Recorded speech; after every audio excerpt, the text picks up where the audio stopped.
My name is Jennifer. I'm a dedicated housewife who's been married for 20 years. I remarried with my current husband 20 years ago.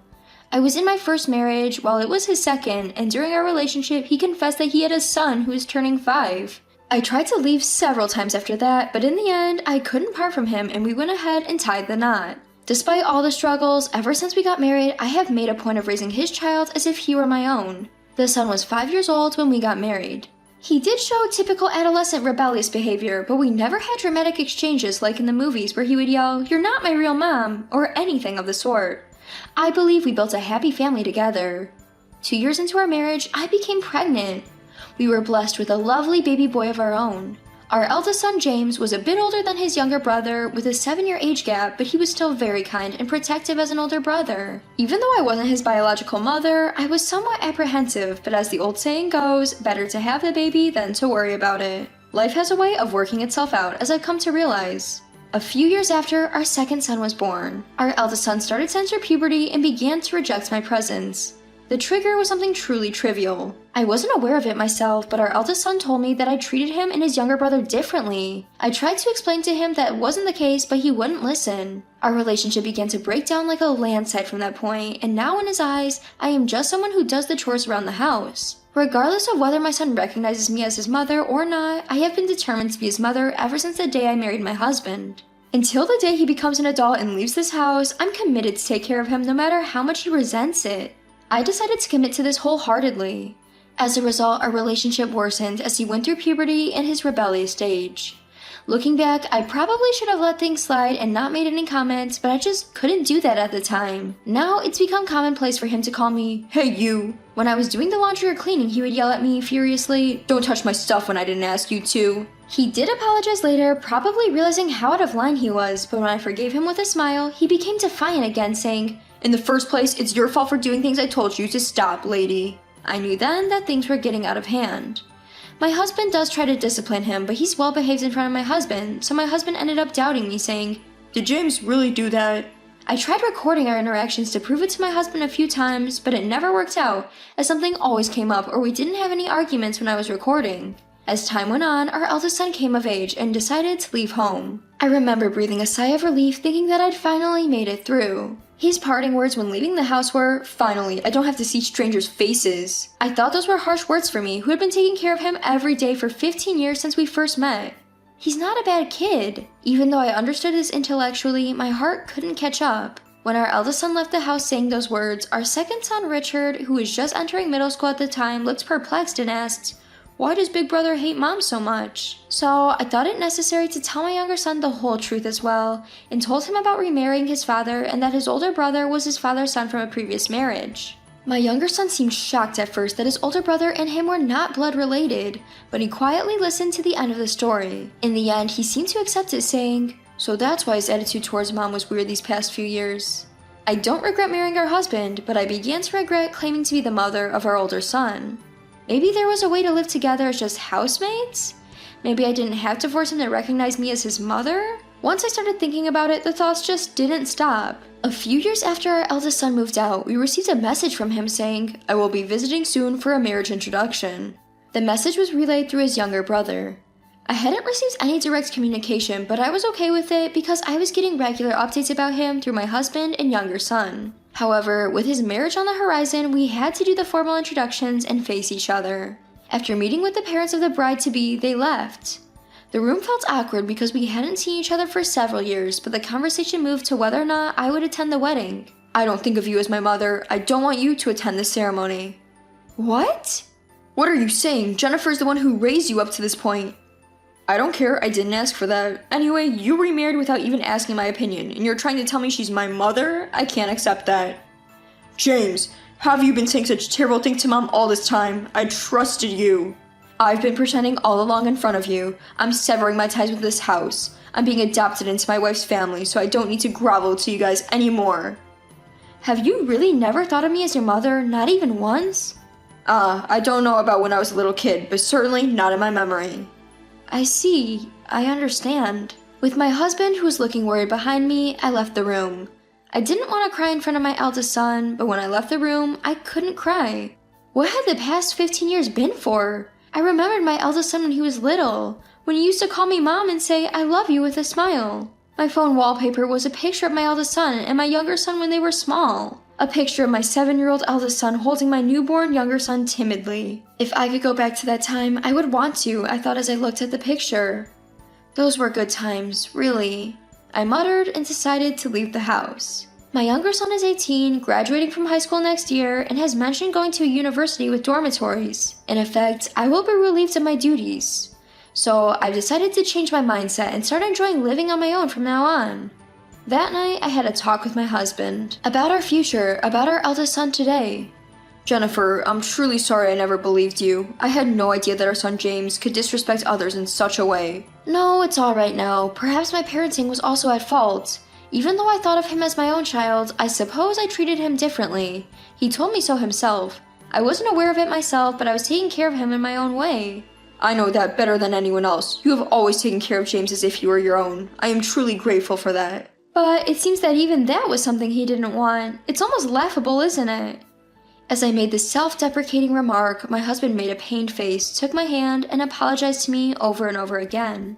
Then I told my husband that I would not attend the ceremony as he wished, and that I wanted a divorce because I would be leaving the house as soon as our second son left. I handed him the divorce papers.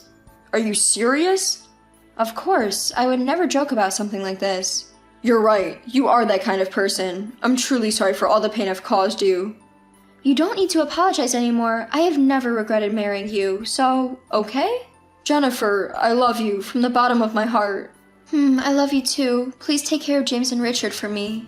That night, I fell asleep in my husband's arms for the first time since we were newlyweds. I was able to sleep soundly for the first time in a long while, comforted by the faint sound of his heartbeat. Several days passed since our discussion about the divorce. Our second son graduated from high school, and our eldest son's wedding is coming up next week.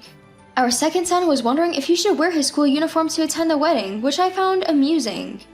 Noticing me smiling at his preparations for the ceremony, he approached me and started a conversation. "Mom, are you really not going to attend my brother's wedding?"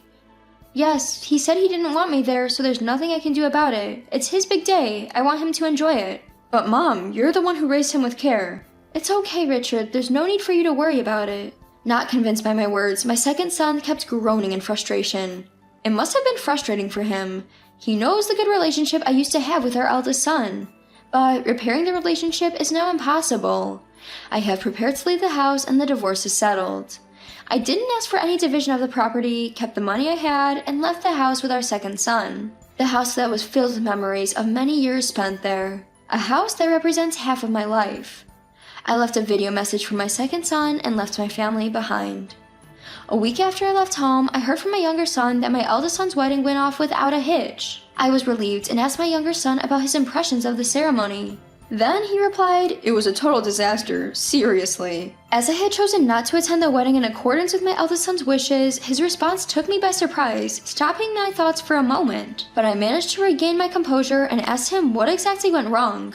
For some reason, he started boasting about it. "You remember, Mom, how you were there when we did the initial meet and greet, right?"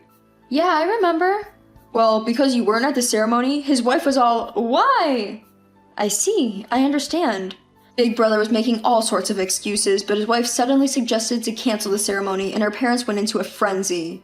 The ceremony somehow started since everyone was already gathered, but throughout it was a sullen bride and a timid groom. It was quite a peculiar atmosphere at the venue. "Is that what happened?" "After the ceremony ended and all the attendees had left, I showed the video message from you, Mom, entrusted to me to my big brother, and then he started crying." "What? He cried?" "Yeah, but seeing that, his wife got even more upset. She said something along the lines of, 'How could you not invite someone who raised you with so much care to the most important event of your life?'" "So, what happened after that?" When I asked, he looked at me uncomfortably and said in a low voice, "They're separated."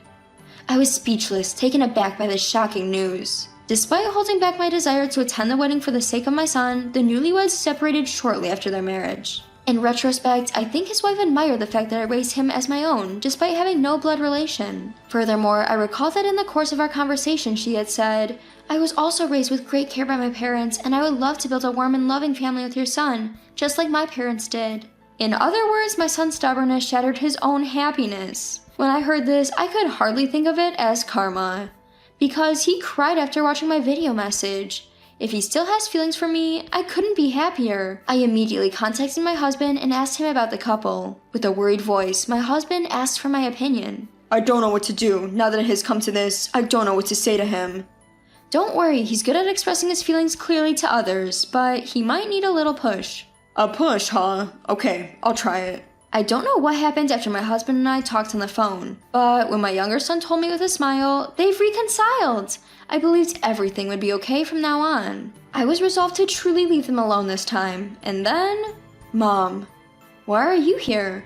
there's something I need to talk about. With me? Yeah, I'm sorry about what I said during the wedding prep. Watching that video message the other day reminded me. I've always thought of you as my mom, really. And you've always defended me saying I'm your son. I'm really sorry. I gently extended my hand to my son crying in front of me, wiping away the tears streaming down his cheeks. I was surprised to see an adult man shedding tears, but I thought that these tears must be expressing all of his feelings. He apologized for the harsh words he had thrown at me. That alone was enough for me. I didn't need anything more. Thanks for coming. I got the photos from Richard. You looked great. Your girlfriend, Linda, right? She's a kind and lovely girl. Take good care of her, okay? Make her the happiest bride in the world. Yeah, I absolutely promise. So, Mom? It might be asking a lot, but could you come back home? What? Dad has been down ever since you left. It's like when I lost my birth mother. I can't bear to see it. Your father? I'm really begging you. Hearing my eldest son's words, I decided to go back home. I couldn't believe that he, who told me he loved me, was feeling down like this. Was this a lie told by my eldest son to make me reconcile with his father? I headed home, half doubting, half hoping. When I slowly opened the door and stepped in after a long time, I heard a soft sobbing sound. Jennifer. I gently peeked in, and there was my husband, phone in hand, shoulders trembling as he cried. I was taken aback for a moment, but it would be strange not to say anything, so I called out to him, "Robert." His body jolted. He quickly turned towards me. His cheeks were wet with tears, reflecting the sunlight, and he quickly wiped his face and tried to act as if nothing was wrong, saying, What? Is something wrong? I couldn't help but laugh. You know... If I said I wanted to come back here, would you be angry? Huh? His surprised voice was cut off as everything suddenly went dark. It took me a moment to realize that I was enveloped in a warm embrace. As I returned the hug and asked, "Does this mean it's okay?" he repeatedly nodded, saying, Yeah, in a nasal voice. Since then, I reconciled with my husband, and that was the last time I saw him cry.